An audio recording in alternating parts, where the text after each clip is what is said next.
From the studios of Farm Journal Broadcast, this is AgDay.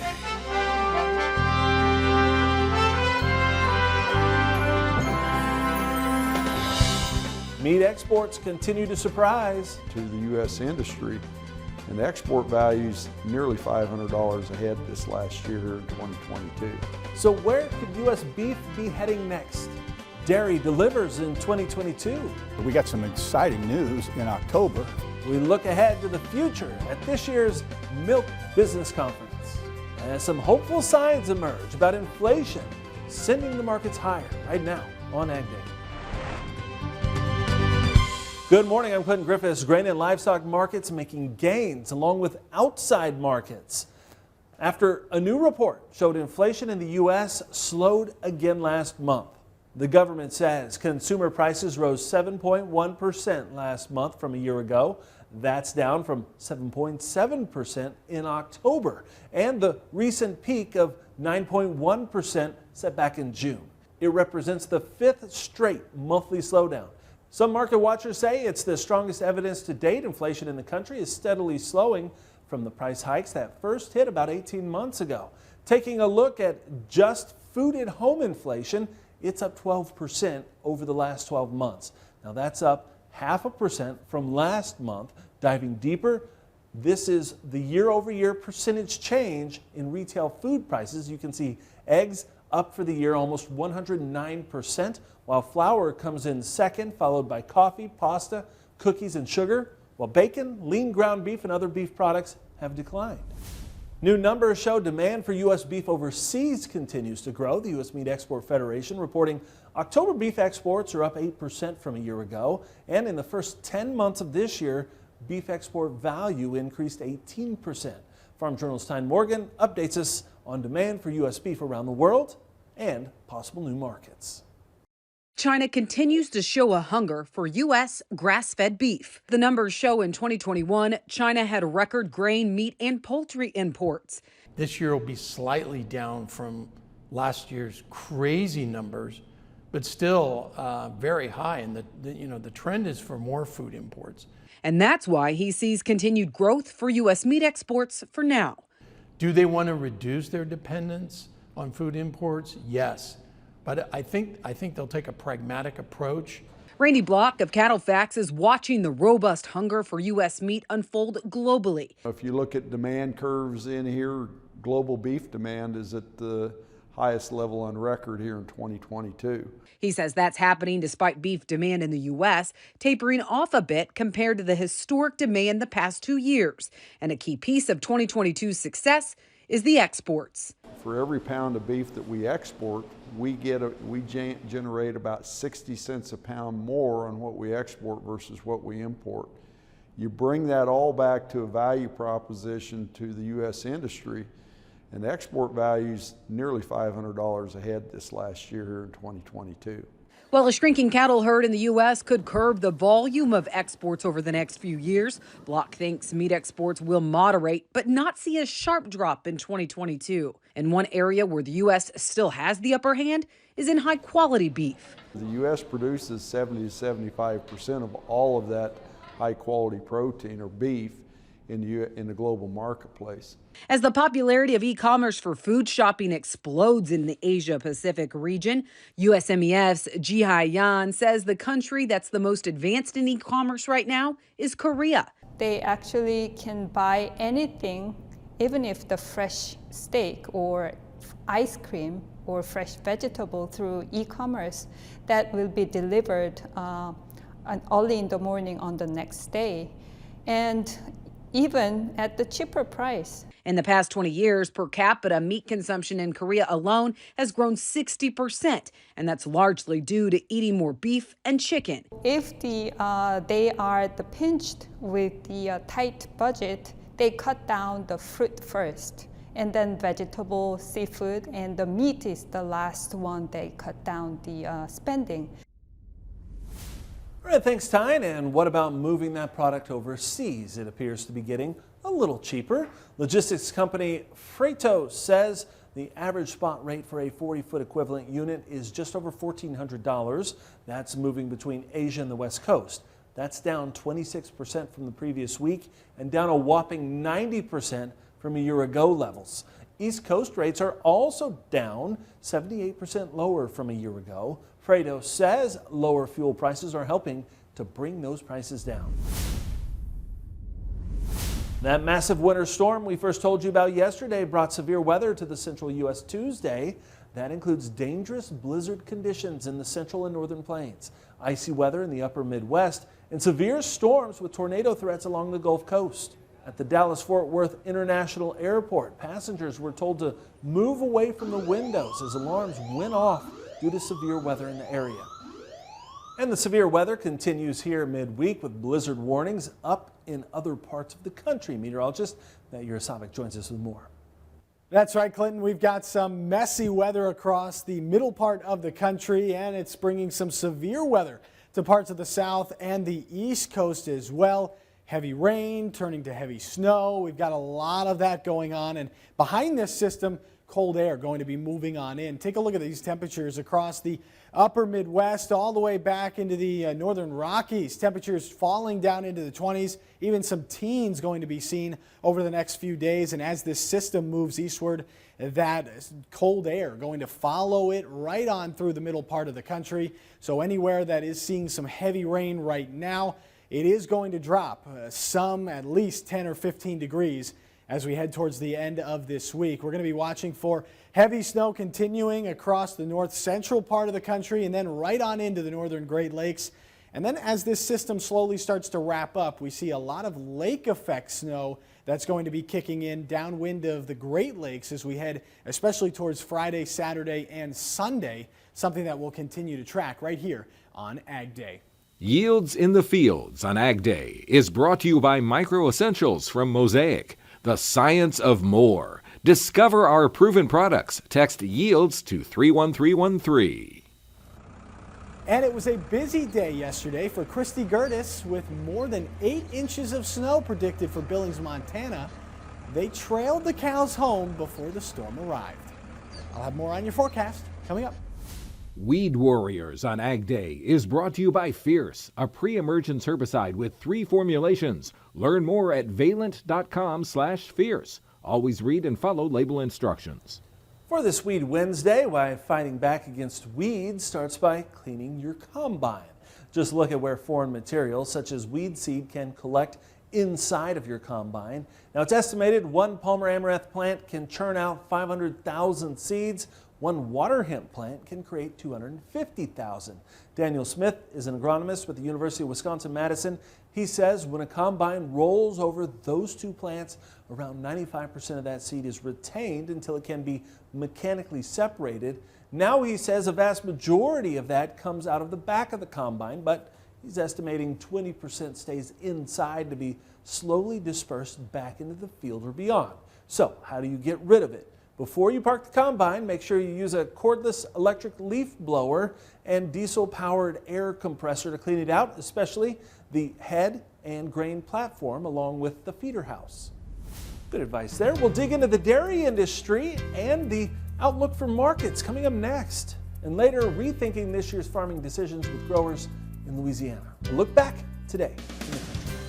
Ag Day is brought to you by Germinator Closing Wheels. Germinator Closing Wheels provide quicker emergence and are more consistent in dry conditions than any other closing wheels. Order 12 to 16 rows today and qualify for free shipping or 20% off an end zone moisture management package.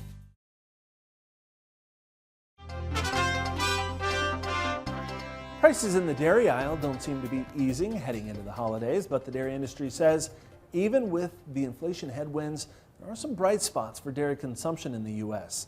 The latest Consumer Price Index revealing dairy and related products rose 16.4% year over year. And while some shoppers may be opting for fewer name brand dairy items, overall, dairy consumption is still growing, especially whole milk products that boast nutritional health. We got some exciting news in October from the USDA, and that was per capita dairy consumption was up 12% over the previous year.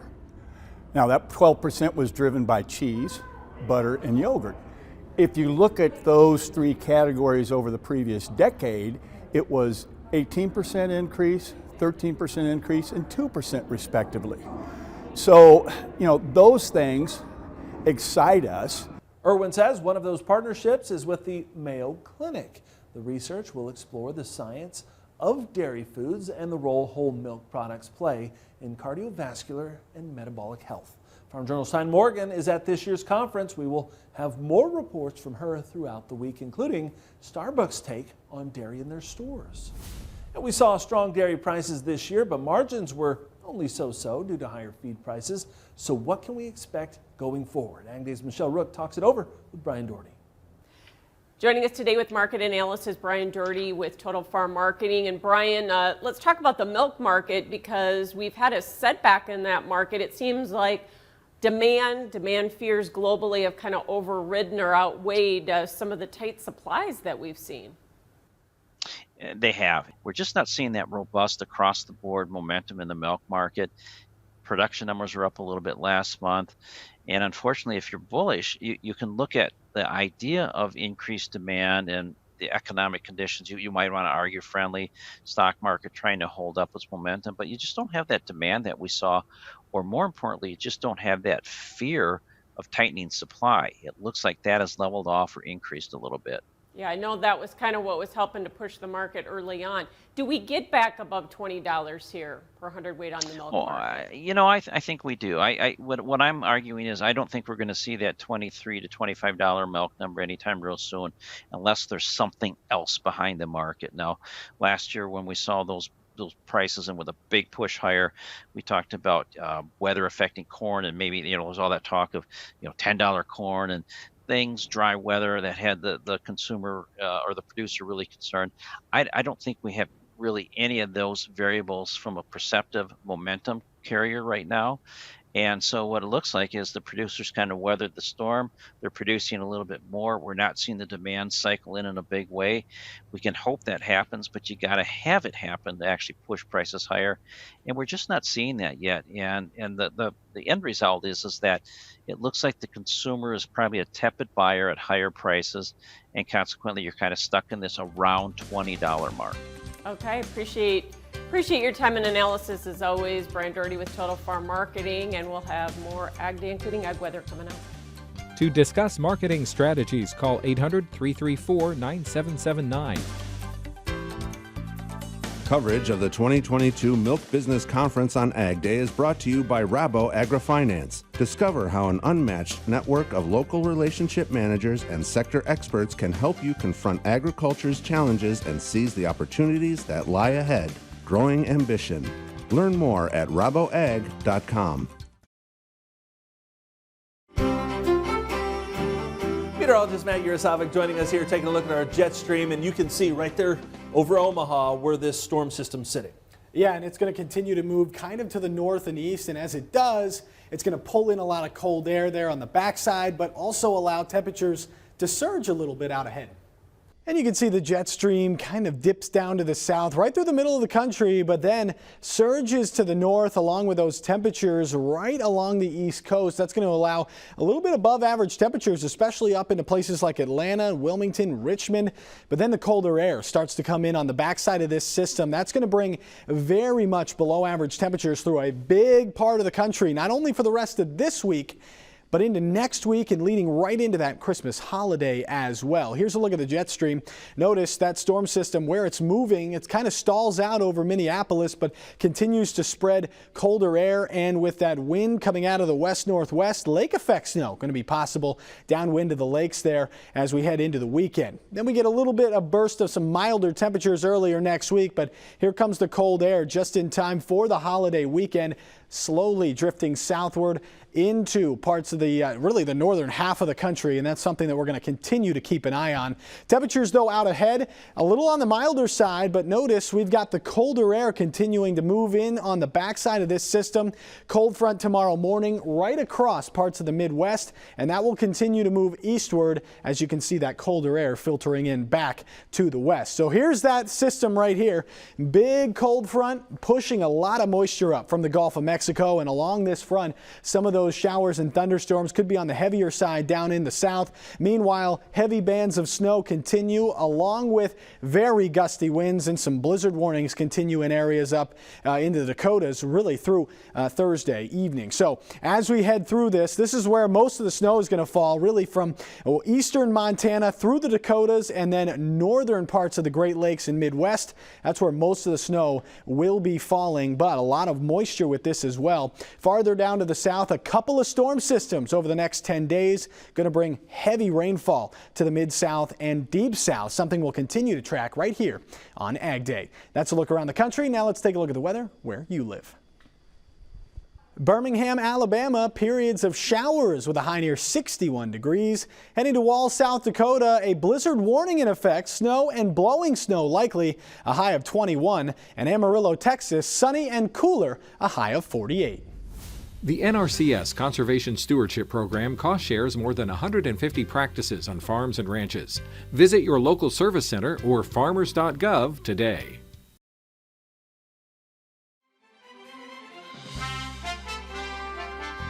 Not just beef, but exports of pork continue to be strong. October numbers were the largest in 16 months. Shipments neared 240,000 metric tons. That's up 5% year over year. It's the largest export month for pork since June of 2021. Values were also higher, climbing 13% to near $700 million. So far this year, however, shipments are down in 2022 compared to last year, off about 12% in tonnage and 8% lower in value. The U.S. Meat Export Federation says a couple of factors are working in the sector's favor, though. Good sales of variety meats and a resumption of demand from China. And a new report says there's hope for continuing growth for pork markets in Chile. Market research company Gira Foods reports Chile will need imported pork depending on how much its own farmers ship to China. The information was gathered at the request of the National Pork Board. Now, according to the authors, the U.S. needs to continue focusing on price, building relationships, reducing time to market there, offering service, and telling its sustainability story. Now, Brazil is a major competitor, but Gira Foods says opportunity for growth definitely exists for U.S. frozen pork. Now, for farmers, each growing season is full of difficult decisions. We're off to Louisiana next to see how farmers there handled one of the most expensive seasons ever in the country. And you only have a few days left to register for the Case IH Holiday Giveaway. One lucky winner will be drawn each day next Monday through Friday.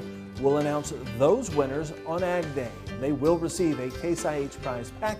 Then the grand prize winner will be announced on U.S. Farm Report on Christmas Eve. They'll win a Farmall seed pedaled tractor. To enter, head to the website on your screen, caseihholidaygiveaway.com.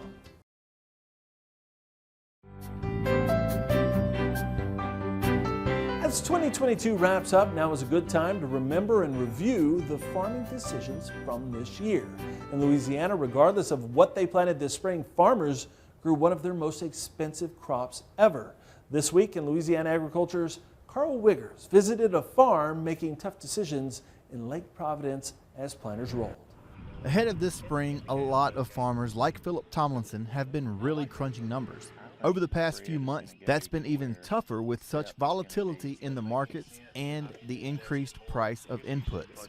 The challenge for us is that it's going to cost close to $100 an acre more to grow a soybean crop this year than it did last year. When you look at the real world economics of that, that's, $13 soybeans, $100 an acre to grow the crop. That's what, 6-7 bushels to an acre more that we need the crop to produce to make money this year. According to Tomlinson's retailer, Hall Schneider, that increase is coming from fertilizer and herbicides. We've seen fertilizer prices go from 200 to 300% higher across, the different fertilizers that we use. We've seen chemicals go up, some 3 to 4 times higher than we used last year. It makes it tough to make a decision on what you're going to plant. For Tomlinson, the decision is made. He is not planting any corn this year. While he's feeling the strain on his farm, Tomlinson knows that he is not alone. It's no different for me than it is for you or anybody else. I mean, we're all at the mercy of everything that's happened for the last 2 years, the average consumer is paying more at the gas pump, they're paying more at the grocery store, they're paying more at the doctor's office because of inflation and all these other factors. And it's the same way in agriculture and on the farm. In Lake Providence, I'm Carl Wiggers for This Week in Louisiana Agriculture. All right, thanks, Carl, and thanks to This Week in Louisiana Agriculture for sharing that story. And that's all the time we have this morning. We're sure glad you tuned in. From all of us here at AgDay, I'm Clinton Griffiths. Have a great day.